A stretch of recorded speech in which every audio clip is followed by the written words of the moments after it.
جماعة بصوا تعالوا أفرجكم على المتبقي من المزاد، واللي هيخلص بكرة واللي هيخلص بعده. بصوا، في هنا اليتيم الغلبان ده اللي هي هه مش عارف شوية أرقام كده مش فاهمين ايه هما، بس يعني ده اليتيم ده هيخلص بكرة الساعة 12. عندك عين عين مين 3 وحايد هتخلص بكرة الساعة 16، دي اللي سوا الخمسة. تمام. عندك ميم سين نون واحد نمرة رقم واحد هتخلص الساعة برضو حوالي 8 إلا ربع. عندك عين نون 1999 مواليد 99 مسكوا فلوس ويعني بيتخانقوا. تمام.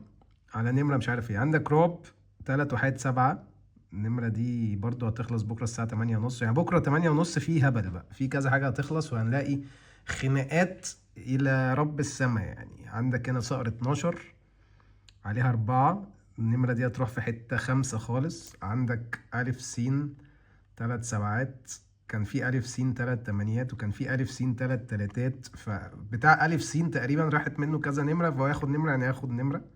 عندك جوجو واحد، جوجو واحد دي جامدة الصراحة. وعندك عدل 33، وكان في طه 33 خلصت النهاردة أو امبارح. كان في حاجة 4 5 مش فاكر، بس الصراحة المزاد جامد. يعني في نمرتين رقم واحد ميم سين نون وجوج وصقر 12 ورعب، يعني في كام كده، وفي عدل في كام حاجة كده موت يعني.